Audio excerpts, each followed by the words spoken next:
Picture this. I flip a coin. Heads, you win $150. Tails, you lose $100. Mathematically, this is a good bet. Like, objectively. If you played it 100 times, you'd come out way ahead. The expected value is positive. Any casino would take this deal in reverse and retire early. But most people say no. Not because they're bad at math. Most people who say no know it's a good bet. They'll tell you, yeah, I know I should take it, but, and then trail off. The but doesn't have a logical ending. It just feels wrong to risk losing $100, even for a shot at $150. That feeling, that specific, irrational, deeply human feeling, has a name. It's called loss aversion, and once you see it, you will never stop seeing it. In yourself, in the people around you, in every advertisement ever made, in every negotiation, in every breakup, in every election. It's everywhere. Because it's in us. So here's the actual finding, and it comes from two psychologists named Daniel Kahneman and Amos Tversky. They spent years in the 70s and 80s running studies on how people make decisions under uncertainty. What they found was this. Losses hurt about twice as much as equivalent gains feel good. Twice. Not a little more. Not somewhat more. 2 times.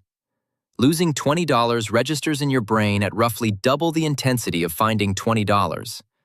Losing a job feels about twice as bad as getting a new job feels good. Losing a friend's trust hurts roughly twice as much as gaining it feels rewarding.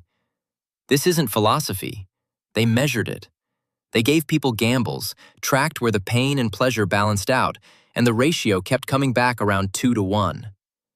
Kahneman eventually won the Nobel Prize in Economics for this work, remarkable for a psychologist because he was basically telling economists that humans don't behave the way economics assumed they did. Economists had this model of a rational human, the so-called Homo economicus, a person who coolly calculates expected value and makes optimal choices. Kahneman and Tversky looked at that model and said, that's not a human. That's a spreadsheet with anxiety issues. Real humans feel losses twice as hard. And that changes everything. Let me show you where this shows up in daily life because it's genuinely everywhere once you start looking. The endowment effect.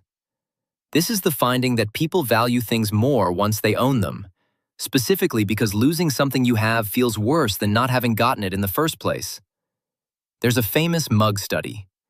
Researchers give half the people in a room a coffee mug. Then they say, okay, you can trade if you want.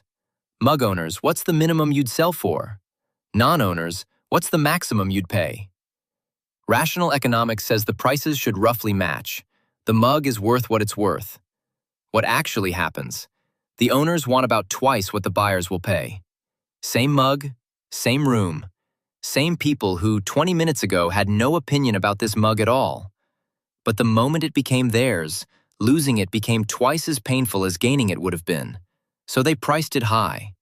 Not because they're greedy, because their brain registered it as a potential loss, not a potential gain. This is why sales work. Free trial. Cancel any time. That's not generosity. That's a calculated deployment of loss aversion. Once you have the thing, the software, the streaming service, the gym membership, canceling it feels like a loss. You're not thinking, do I want to start paying for this? You're thinking, do I want to lose this? Different question. Higher bar. Same reason Amazon shows you only 3 left in stock. Same reason airline seats show 2 seats at this price. Same reason every sale has an end date. They're not informing you. They're manufacturing a potential loss. The thing you were neutral about 30 seconds ago is now something you might miss out on. And your brain, ancient, wired for scarcity, panicking about loss, responds accordingly. Once you see the mechanism, every piece of marketing is just someone flipping the frame from gain this to don't lose this. And the loss frame almost always wins. Investing is where loss aversion gets genuinely expensive. Markets go up and down. Over long periods, decades, They have historically gone up substantially. Most serious investors will tell you, invest in a diversified index. Don't touch it. Stop checking it. The whole strategy is just time and patience. But people check their portfolios. And when the market drops, which it does regularly as a normal part of existing, they feel that drop at twice the intensity they felt the equivalent rise. So they sell. They lock in the loss. They wait on the sidelines until things feel safe again. Then they buy back in, usually after the recovery. So they sold low and bought high, exactly backwards. Loss aversion made them do the opposite of what works. There's data on this. The actual average return of the S&P 500 over the last few decades is around 10% annually. The actual average return earned by individual investors over the same period is significantly lower. Some studies put it around 6 or 7%. The gap isn't bad investments.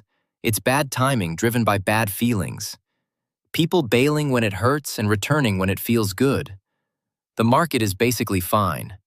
The investor's loss aversion is expensive. It shows up in how we hold grudges too. And I think this one hits different. Gaining someone's trust is slow. It happens in small increments over time, through 100 small, reliable moments. Losing someone's trust is fast. One significant breach and it's gone. And the pain of that loss is roughly twice the pleasure of all that building. So people protect themselves by not trusting much in the first place. Not fully. Keeping a little back. Because the asymmetry is real. You stand to lose twice as much as you stand to gain. And over time, that defensive posture costs you the depth of connection that makes relationships actually worth having. Loss aversion is why some people never fully commit to jobs, places, people. If you don't go all in, you can't lose. But you also can't really win. You're just managing downside forever. So what do you do about it? A few things that actually work. First, name it in the moment. When you feel that specific resistance, I don't want to lose this. Ask yourself, am I making a decision or am I avoiding a loss? Those are different things. One is active, one is reactive. You can't always overcome the feeling, but you can at least know what's driving it. Second, reframe deliberately. This is something therapists and good negotiators both know. The same outcome framed as a gain feels different than framed as a loss. You'll save $200 a year versus you're losing $200 a year right now. Objectively identical. Emotionally totally different. When you catch yourself in loss avoidance mode, try to consciously reframe the choice as a gain. It doesn't always stick, but sometimes it does. Third, and this is the Kahneman-approved one, slow down. Loss aversion operates fast. It's automatic, instinctive, pre-verbal. The part of your brain screaming, "Loss," doesn't wait for your rational thinking to catch up. Slow is the enemy of panic selling, panic quitting, panic canceling. The coin flip you said no to in 2 seconds? Given 10 minutes, more people say yes. Here's the thing about loss aversion that I find weirdly comforting. It's not a flaw. It's a feature that's misfiring. Ancestrally, loss aversion was great. If you're a hunter-gatherer and losing your food supply means death, and gaining extra food is nice but doesn't compound the same way, then yeah, treat losses as twice as urgent as gains. That's rational. That's survival.